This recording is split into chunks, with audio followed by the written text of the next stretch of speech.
नायरा ने अपनी माँ को फ़ोन किया और उन्हें बताया, मम्मी आज भी कार्तिक ने मुझ पर हाथ उठाया। मैं थक गई हूँ ये सब सहते-सहते। मेरी हर छोटी-बड़ी गलती पर पूरे परिवार के सामने बेइज्जत करने लगते हैं कार्तिक मुझे। आखिर मैं भी एक इंसान हूँ। मेरी कोई हैसियत है कि नहीं? यहाँ पर कोई मुझे कुछ समझता ही नहीं। इतना बोलते-बोलते वो रो पड़ी। बेटा तू रो मत, घर आ जा। तुझे कुछ भी सहने की ज़रूरत नहीं है। तू तो पढ़ी लिखी है। तुझे किसी बात की चिंता करने की ज़रूरत नहीं है। 2 दिन में ही इन लोगों की अकल अपने आप ठिकाने पर आ जाएगी और अगर ये लोग नहीं सुधरे तो हम तुम्हारा तलाक करवा देंगे। नायरा को उसकी माँ ने दिलासा दिलाया। नायरा फ़ोन रखकर रोते-रोते अपना सारा सामान समेटने लगी। कार्तिक ने नायरा को सामान पैक करते हुए देखा तो वो बोला, नायरा कहाँ जाने की तैयारी चल रही है? आपको क्या लेना देना? मैं कहीं भी जाऊँ। मैंने कभी आपसे पूछा कि आप कब और कहाँ जाते हो? जब आप अपने परिवार के सामने मेरी बेइज्जती करते हैं, तब आपने कभी कुछ सोचा? कार्तिक मैं आपकी बीवी हूँ, कोई नौकरानी नहीं। अब बस कार्तिक बहुत हो गया। अब मैं यहाँ एक पल भी नहीं रहूँगी। नायरा वो हमारा अपना परिवार है और मैंने तुम्हें ऐसे ही नहीं डांटा था। तुमने गलती की थी। तुमने पापा जी से बहस क्यों की? ये सब करने के लिए तुम ही मुझे उकसाती हो नायरा। कार्तिक बहुत देर तक नायरा को मनाने में लगा रहा, लेकिन नायरा ने कार्तिक की एक बात भी नहीं सुनी। नायरा ने गेट के बाहर निकलकर ऑटो रुकाई, उसमें बैठी और स्टेशन के लिए निकल गई। नायरा ने ऑटो में बैठे-बैठे देखा, कार्तिक उसे बहुत देर तक देखता रहा, लेकिन गुस्से में नायरा ने अपने सोचने समझने की शक्ति खो दी थी। नायरा की माँ के कहे शब्द नायरा के कानों में गूंज रहे थे। नायरा बेटा तू घर वापस आ जा, बहुत सह लिया तूने। कार्तिक और नायरा की शादी को 2 साल हो गए हैं। कार्तिक अपने माता पिता का इकलौता बेटा है। एक बहन भी है जिसकी शादी हो चुकी है और नायरा अपने 3 भाइयों के बीच में अकेली थी। वो अपने घर की बहुत ही लाडली थी। जब नायरा घर में बहू बनकर आई थी, तब ससुराल में सबने उसे हाथों हाथ लिया था। सब उससे बहुत प्यार करते थे। लेकिन नायरा सिर्फ कार्तिक को ही अपना मानती थी। घर के बागी लोगों से वो कोई मतलब ही नहीं रखती थी। कार्तिक उसे बहुत समझाने की कोशिश करता, लेकिन नायरा हर बात का उल्टा ही मतलब निकालती और फिर नायरा अपनी माँ को फ़ोन कर और भी बढ़ा चढ़ाकर यहाँ की बातें बताती, तो वो भी उसे समझाती, बेटा अगर कोई तुमसे कुछ कहे, तो तुम भी मुँह तोड़ जवाब दे देना, किसी की सुनने की ज़रूरत नहीं है तुमको। नायरा की मम्मी जो भी उसे समझाती हैं, नायरा बिल्कुल वैसा ही करती थी। अपनी इन्हीं हरकतों की वजह से नायरा अपने आप को कभी इस परिवार से जोड़ ही नहीं पाई। उसे सब दुश्मन लगते थे। इसी तरह धीरे धीरे नायरा के सास ससुर ने चुप रहना ही ठीक समझा और नायरा से बात करना ही कम कर दिया। आज नायरा कहीं बाहर जा रही थी, इसीलिए पापा जी ने टोक दिया। उन्होंने कहा, बहू तुम वहाँ के लोगों को जानती नहीं हो, इसीलिए थोड़ी देर रुक जाओ। कार्तिक ऑफिस से आ जाए, फिर उसी के साथ चली जाना। पापा जी का ये बोलना नायरा को बिल्कुल भी अच्छा नहीं लगा। बस फिर क्या था, नायरा का गुस्सा 7वें आसमान पर चढ़ गया और जो उसके मन में आया वो बोलती ही चली गई। पापा जी आपने मुझे जाने से मना किया है। आपको क्या लगता है मैं कोई गलत काम करने जा रही हूँ या फिर मैं कोई दूध पीती बच्ची हूँ जो हर जगह कार्तिक के साथ जाऊँ? अब क्या मैं कहीं अकेले जा भी नहीं सकती? उसके लिए भी मुझे कार्तिक को साथ लेके जाना होगा। पापा जी आप मेरे जीने के तौर तरीके में दखल अंदाजी ना करें, यही आपके लिए अच्छा होगा। शाम को जब कार्तिक ऑफिस से घर आया तो नायरा ने कार्तिक से 2 की 4 बातें बनाकर कह दी, लेकिन वो नायरा की हरकतें बहुत अच्छे से जानता था, इसीलिए उसने नायरा को ही डांट दिया। नायरा तुम पापा जी से तमीज़ से बात किया करो। कार्तिक की ये बात सुनकर नायरा को बिल्कुल अच्छा नहीं लगा और वो भड़क गई। बातें इतनी ज़्यादा बढ़ गईं कि कार्तिक ने गुस्से में नायरा पर हाथ उठा दिया। कार्तिक ने बहुत समझाया लेकिन वो नहीं मानी और उसने घर छोड़ने का फैसला सुना दिया। मम्मी पापा का प्यार और भाई भाभीयों के मनुहार ने नायरा को बहुत ही ज़्यादा जिद्दी बना दिया था। नायरा इस बात से बहुत ही ज़्यादा खुश थी कि अब उसकी ससुराल से उसका पीछा छूटा। ट्रेन जितनी तेजी से भाग रही थी, नायरा और कार्तिक के बीच की दूरियां उतनी ही बढ़ती जा रही थी। कार्तिक ने नायरा के पास कई बार फ़ोन किया, लेकिन नायरा ने हर बार कॉल रिजेक्ट कर दिया। वो मन में सोच रही थी कि मम्मी ने अभी तक उसको फ़ोन क्यों नहीं किया। मम्मी को तो पता था कि मैं आ रही हूँ। नायरा का गुस्सा शांत हुआ तो अब उसको कार्तिक की याद आने लगी, पर उसने सोच लिया था अब वो उस घर में वापस नहीं जाएगी। देखते ही देखते नायरा अपने मायके के स्टेशन पर पहुंच गई थी। लेकिन ये क्या, नायरा को कोई स्टेशन से लेने नहीं आया।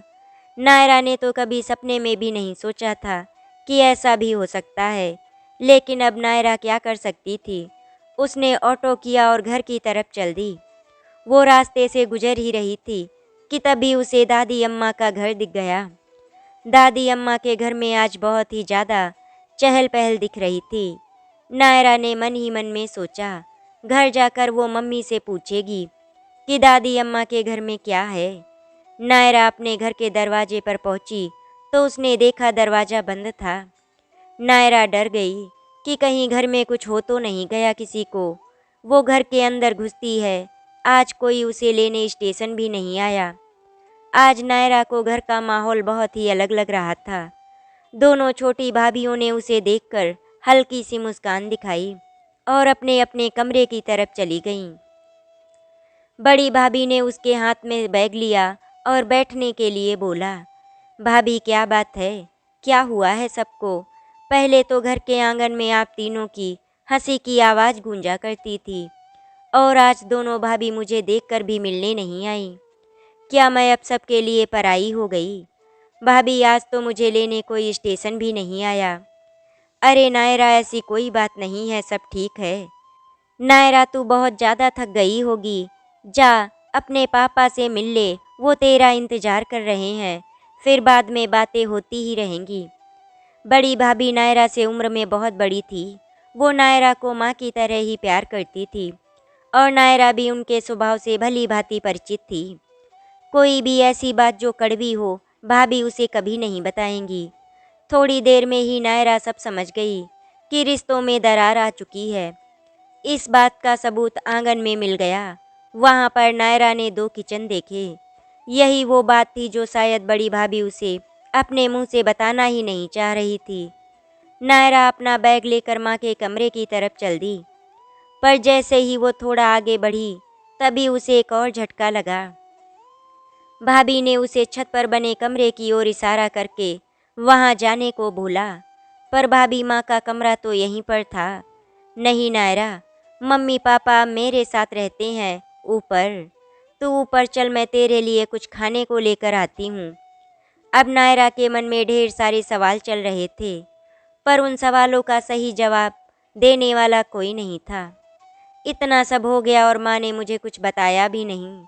मैंने तो कभी ऐसा सोचा ही नहीं था कि मम्मी मुझसे कुछ भी छुपाएंगी। क्या मैं अब मम्मी के लिए भी पराई हो गई? एक मैं हूँ जो अपनी सारी बातें उनको बताती हूँ। अभी जाकर माँ से पूछती हूँ, आखिर उन्होंने मुझे कुछ भी क्यों नहीं बताया। ऊपर पहुँचकर नायरा माँ के गले लग गई। इतना सब कहना था, पूछना था, पर मैं कुछ बोलती इससे पहले ही माँ ने मुझे चुप रहने का इशारा किया। नायरा, तेरे पापा की तबीयत बहुत खराब है, अभी अभी सोए हैं, हम थोड़ी देर में बात करेंगे। वैसे भी अब तो तुम्हें यहीं रहना है, बाद में आराम से सारी बातें करेंगे। नायरा के मन की बात मन में ही रह गई। नायरा के लिए भाभी ने उसकी भतीजी की कमरे में बिस्तर लगा दिया। दिन भर की थकान और तनाव के कारण नायरा को कब नींद ने घेर लिया उसे पता ही नहीं चला। दूसरे दिन सुबह सुबह नीचे से आई तेज आवाज़ ने उसकी नींद तोड़ दी। बीच वाले भैया जोर जोर से चिल्लाकर छोटे को अपनी तरफ से गाड़ी हटाने को बोल रहे थे। छोटे भैया कुछ बोलते, पर इससे पहले ही छोटी भाभी ने उन्हें खरी खोटी सुनाना शुरू कर दिया। नायरा चुपचाप ये सब खड़ी हुई देखती रह गई। नायरा मन ही मन में सोच रही थी कि ये लोग इस तरह कैसे कर सकते हैं। रिश्तों की कोई मर्यादा होती है कि नहीं? बड़े जेठ हैं वो आखिर, हिम्मत कैसे हो गई छोटी भाभी की बड़े भैया से ऐसे बात करने की? अभी जाकर मैं भाभी से बात करती हूँ। नायरा को बहुत गुस्सा आ गया था। वो तेज कदमों से नीचे जाने लगी। तभी माँ ने उसे बीच में ही रोक दिया। नायरा, ये उनका मसला है, तुझे इन सब के बीच में पढ़ने की ज़रूरत नहीं है। पर माँ, मर्यादा नाम की भी कोई चीज़ होती है या नहीं? अच्छा, तुम ये सब बोल रही हो? मम्मी ने उसे अंतर्भेदी नज़रों से देखा और नायरा पानी पानी होकर वापस कमरे में चली गई। कहने को आज पहला दिन ही था नायरा का इस घर में, जहाँ उसने जन्म लिया था, जहाँ उसके माँ पापा थे। पर पता नहीं क्यों सबकी नज़रों में एक खालीपन था। नायरा का कमरा भी अब दूसरे भाई के हिस्से में चला गया था और वो एक अनपेक्षित मेहमान की तरह अपनी भतीजी के कमरे में अपने बैग को एक जगह रखने की कोशिश में लगी हुई थी। पापा से कोई भी तनाव वाली बात ना की जाए, ये हिदायत माँ और भाभी दोनों सुबह से 2 बार दे चुके थे। कहाँ उसने सोचा था कि वो जैसे ही घर पहुँचेगी तो तीनों भाई उसे सराखों पर ले लेंगे, और कहाँ ये सब देखने को मिल रहा है। बड़े भैया ने भी ऐसी बातें की जैसे मानो किसी को पड़ी ही नहीं है उसकी और ना ही उसकी परेशानियों की। नायरा ने जो भी सोचा था वो सब पानी में मिल गया। सब अपनी अपनी दिनचर्या में व्यस्त थे। मम्मी से कितनी सारी बातें करनी थी, पर वो भी मानो कुछ सुनना ही नहीं चाहती थी। अब उसे रह रहकर अपने घर और कार्तिक की याद आने लगी। मम्मी, ये दादी अम्मा का घर क्यों सजा हुआ है? कल रास्ते में मैंने देखा। और दादी अम्मा कैसी हैं? अरे, वो मनोहर के बेटे की शादी है, उसी की तैयारी हो रही है। कल चलना है सबको। मैं तो शायद नहीं जा पाऊंगी। तेरे पापा की हालत ठीक नहीं है, पर तुम और बहू चले जाना। दादी अम्मा भी अब अपने दिन गिन रही हैं। कल जाओगी तो मिल लेना उनसे, पता नहीं कितने दिन की मेहमान हैं। मम्मी ने लंबी सांस लेकर कहा। नायरा बचपन से हॉस्टल में पढ़ी थी, पर जब गर्मियों की छुट्टियों में घर आया करती थी तो दादी अम्मा के घर जरूर जाती। चाचा और उसके पिता बचपन के दोस्त थे। दादी अम्मा चाचा की बहन थी जो अपने पति से अलग होकर यहाँ रहती थी। उनकी कोई संतान नहीं थी।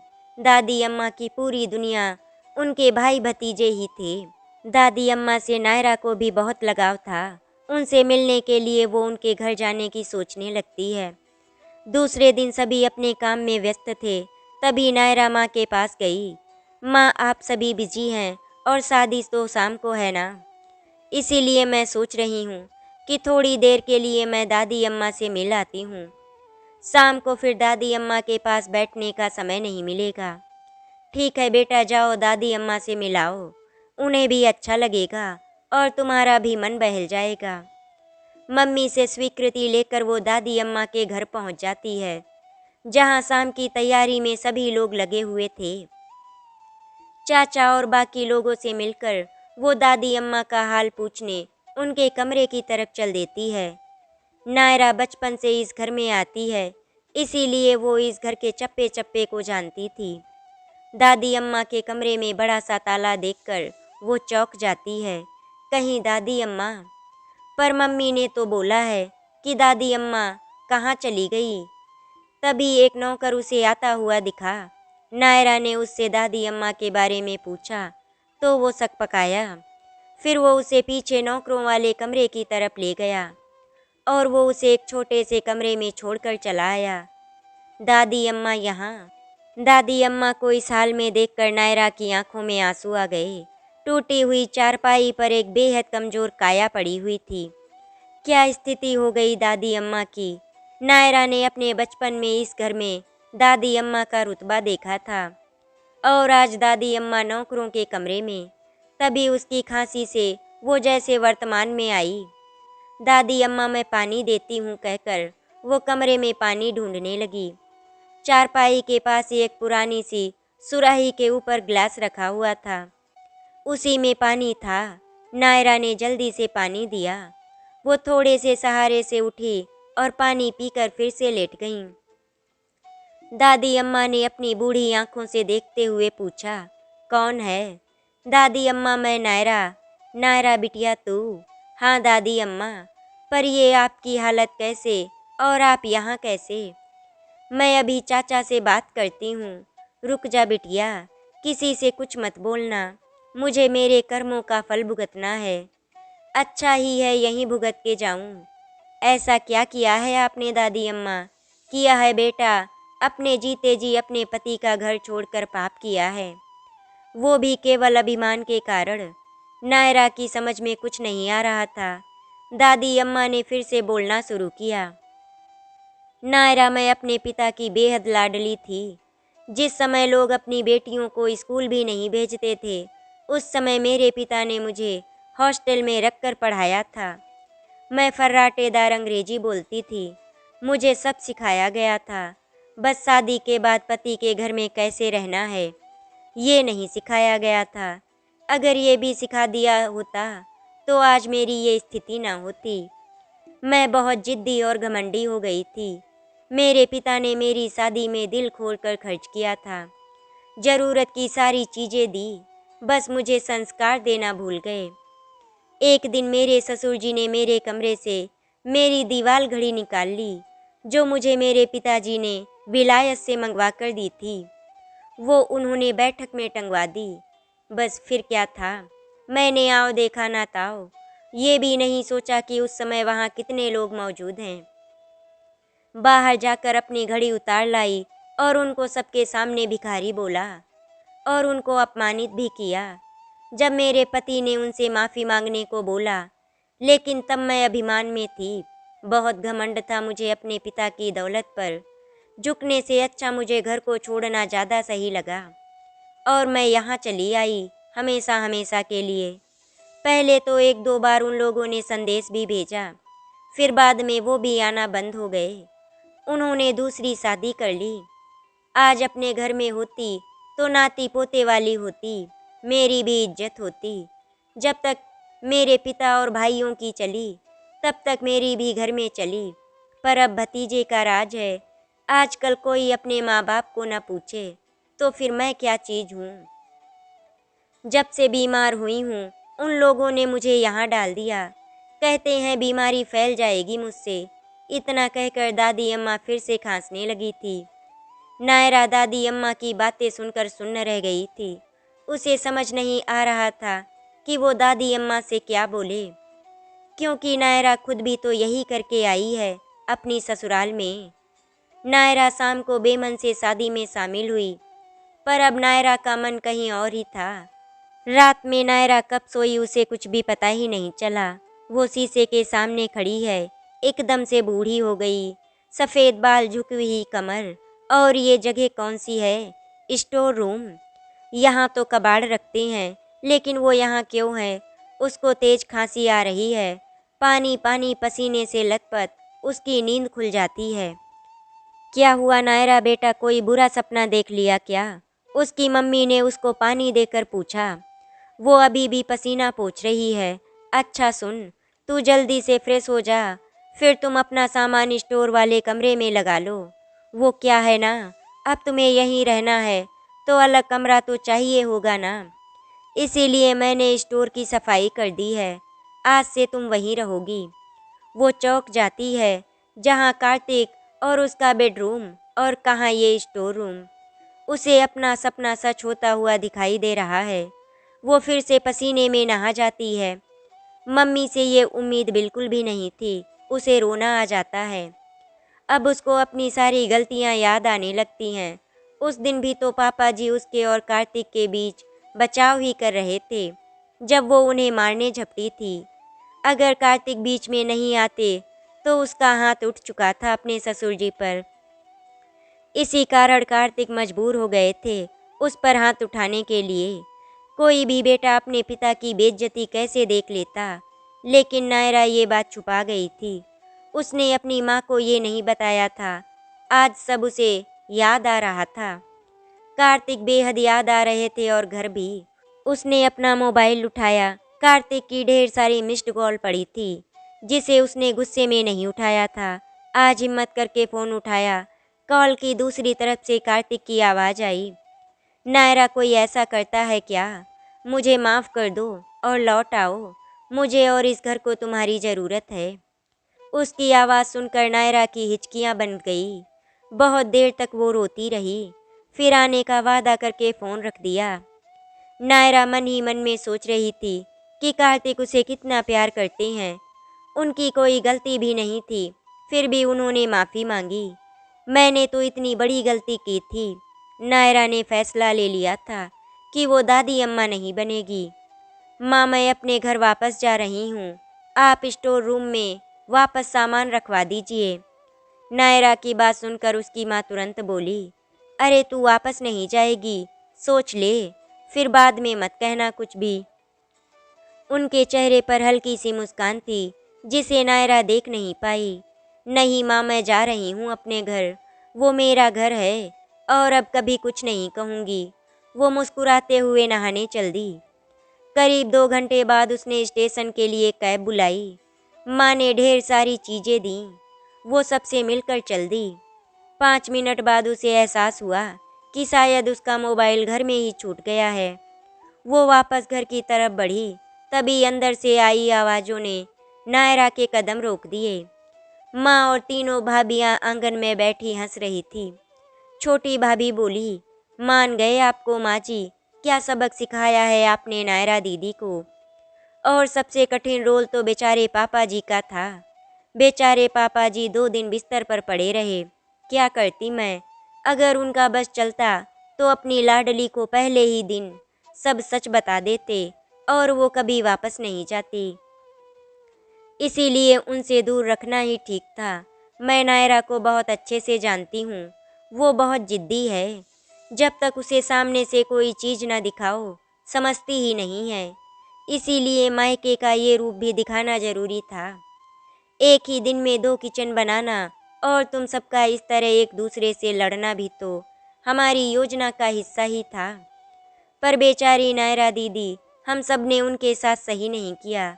मंजली भाभी बोली, बच्चे जब छोटे होते हैं तो कड़वी दवा देने के लिए कभी कभी माँ को उनकी नाक बंद करनी होती है, क्योंकि वो उनके फ़ायदे के लिए ही होता है।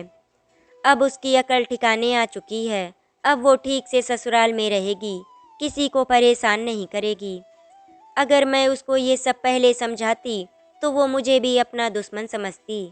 पर अब सब ठीक है। लेकिन माँ जी, एक बात समझ नहीं आई। अभी तो दूसरा ही दिन था। नायरा इतनी जल्दी कैसे चली गई? बड़ी भाभी ने बोला। नायरा की आंखें छलक आईं। उसे अपनी गलती का एहसास तो पहले ही हो चुका था, पर उसके मायके में सब ठीक है, इस बात से उसे बहुत राहत मिली। तभी उसका मोबाइल बज उठा। मोबाइल नायरा की पर्स में ही था। फ़ोन कार्तिक का था। नायरा, कितने बजे की ट्रेन है बता देना, मैं लेने पहुंच जाऊंगा। जी अभी बताती हूँ कहकर वो वापस कैब की तरफ चल पड़ी। नायरा स्टेशन पर पहुंच चुकी थी और कार्तिक वहां खड़ा उसका इंतजार कर रहा था। कार्तिक को देखकर नायरा के चेहरे पर खुशी आ गई। कार्तिक नायरा को देखकर उसको गले से लगा लेता है और दोनों अपने घर पहुंचते हैं। नायरा के सास ससुर उसको देखकर बहुत खुश हो जाते हैं। नायरा की सास ने सबके लिए चाय बनाई। सभी ने एक साथ बैठकर चाय पी। चाय पीते पीते नायरा ने अपने सास ससुर से माफ़ी मांगी और दोबारा ऐसा कभी नहीं होगा, इसका आश्वासन भी दिया। उन्होंने नायरा को माफ़ कर दिया। नायरा का ये बदला हुआ रूप देखकर सभी लोग बहुत खुश थे। नायरा अपने कमरे में चली जाती है और सारा सामान निकालकर अलमारी में रखने लगती है। तभी कार्तिक ने अपनी सासू माँ को फ़ोन किया। माँ जी, आपने जो भी मेरे लिए किया उसके लिए मैं आपका बहुत बहुत धन्यवाद देता हूँ। मैं आपका ये एहसान कभी नहीं भूलूँगा। दरअसल कार्तिक ने अपनी सासू माँ को पहले ही सब कुछ बता दिया था नायरा के बारे में, उसने क्या क्या किया है। आशा करती हूँ आपको हमारी कहानी अच्छी लगी होगी। अगर आपको हमारी कहानी अच्छी लगी तो वीडियो को लाइक एंड शेयर करें, चैनल को सब्सक्राइब करें। वीडियो देखने के लिए आपका धन्यवाद।